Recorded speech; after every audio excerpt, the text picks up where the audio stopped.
Good morning. This is Dave Christie with your LaRouche Daily Update, June 23rd, Monday. So, given the events this weekend, the question we have to ask is, will there be thermonuclear fireworks by the 4th of July? So that's a relevant question, but it's also the title of a LaRouche organization leaflet, coupled together with the Schiller Institute, that we will be circulating in 500,000 print run and intend to distribute this by next Friday, the 4th of July, Independence Day. We're asking for you to help distribute this in whatever form you can, get it to all of your networks. This is a crucial mobilization given the strategic dangers that face humanity right now. So the leaflet begins. Helga Tzepp-LaRouche, the founder of the Schiller Institute, stated, "Since the unprovoked attack on Iran, first by Israel and then by the United States, since it is not only tearing down the system of international law, but has put us on a course towards World War III, I am calling on all people of goodwill around the world to publish and circulate this statement by the LaRouche organization in the U.S. in whatever form possible, and help us to mobilize an international united peace movement in all countries of the planet." Now, the leaflet goes on to discuss the danger of nuclear warfare in the present situation, and notes that the report from Newsweek, June 20th, so this is before the attacks launched by the United States on Saturday, but in that Newsweek report, it says the Trump administration has not taken anything, quote, off the table, including the use of tactical nuclear weapons, if it decides to take military action against the underground Iranian nuclear facility at Fordow, Fox News reported, citing a White House official.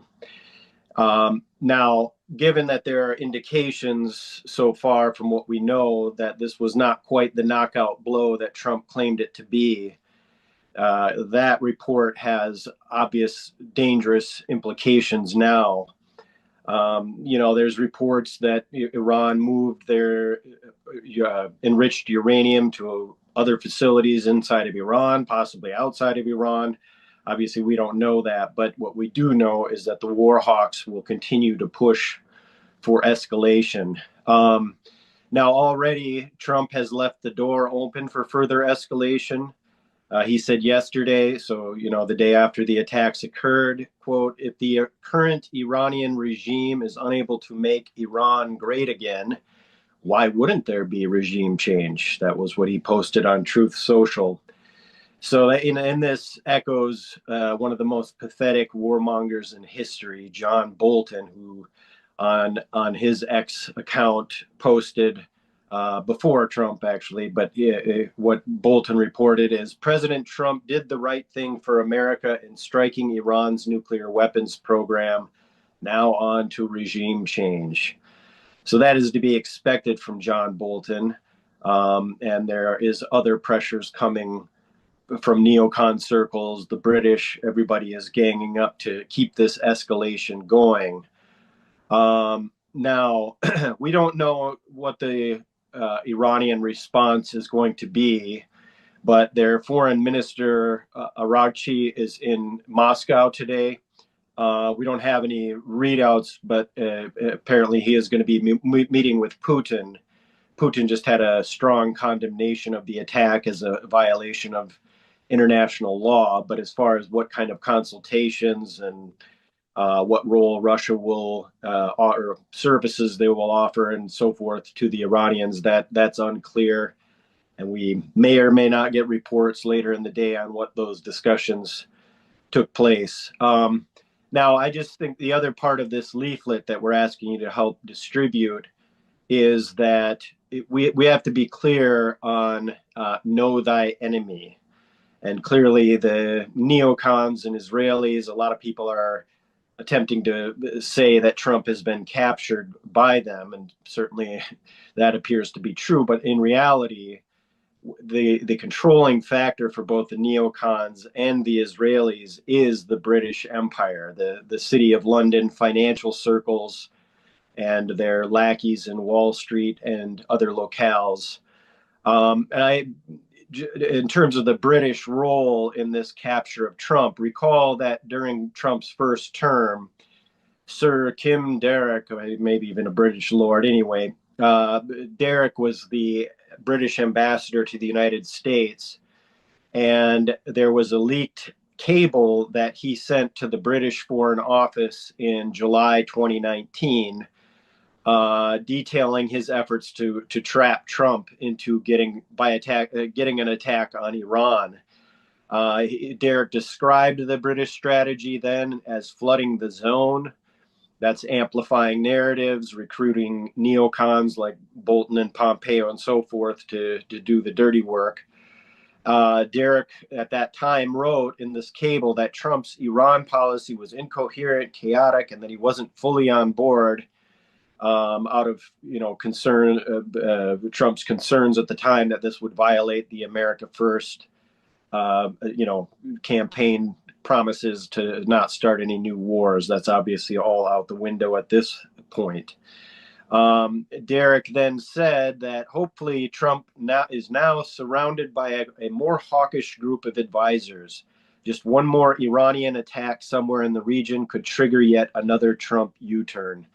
So I think it is clear, not only does this part of British geopolitical objectives, but this is also the means by which to destroy the Trump presidency as part of the long-standing mission by the British to destroy the U.S. presidency, the institution of the presidency in general. Now, as frightening as these developments are, I think we have to remember that we are, as much as we are on the edge of a catastrophe, we are on the edge of a whole new world for humanity. That was on display at the St. Petersburg International Economic Forum of last week. Putin, other world leaders, other influential figures from the global majority, global South, as some call it, stated their intention that the era of colonialism is over and must be a new era of economic development for all humanity must be ushered in. And I heard it reported that at one point Putin said something along the lines of, not only is this unstoppable, but it's as if it is like the rising of the sun. But you get the point. Now, I think just to make the point, what you see with that kind of development with the BRICS dynamic, remember this goes back to the Russia, India, China strategic triangle of Primakov, who had promoted this idea as prime minister back in the late 90s. And in effect, in response to that, that's what formed, or out of that came the formation of the Project for New American Century, which stated that there would be no challenge to the hegemony of the United States, not by one nation or group of nations. And of course, they cited John Quincy Adams' famous statement, which we have in the leaflet, "America goes not abroad in search of monsters to destroy." And then this Project for New American Century crowd asks, but why not? And so that's, they let the list then of the targeted nations, they listed the targeted nations culminating with Iran. Now, that wasn't their policy. This goes back to the Barnard Lewis plan. Michael Lewis, his son, was a key AIPAC figure for 40 some years till just recently.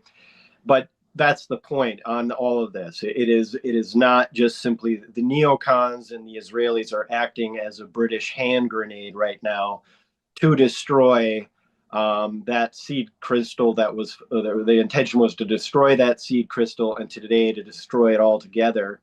And I think we should just remember that the dialogue around the collaboration between Russia, India, China, what today is the BRICS, was also coupled with the LaRouche's call, Helga Zepp LaRouche and Lyndon LaRouche's call, that after the fall of the Berlin Wall, they came up with the idea of the new Silk Road and expanded that to become the World Land Bridge.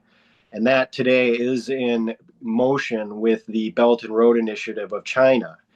And, at this kind of moment, you have to consider the fact that just as when the Berlin Wall came down, which was when the LaRouches launched their idea of the World Land Bridge concept, right before that had come down, the head of the East German government, Erich Honecker, basically said the Berlin Wall will be around for the next 100 years, and within a few weeks, it had collapsed. And that is where we are at with the British Empire, which is dangerous that they are collapsing because they are lashing out, as we see with the attempt to push thermonuclear warfare around the planet. But they can be defeated, and our circulation of this leaflet is a crucial component of that. So join us in that effort financially and also circulating it. And as I said, we want 500,000 copies of the leaflet out by next Friday, the Independence Day. And let's make it a true Independence Day where we once and for all declare that the British Empire will not run U.S. policy in the United States, will not capture U.S. presidents, and end their regime for good through peace with a peace through development perspective. So stay tuned to the LaRouche Organization site and work with us on getting this leaflet out.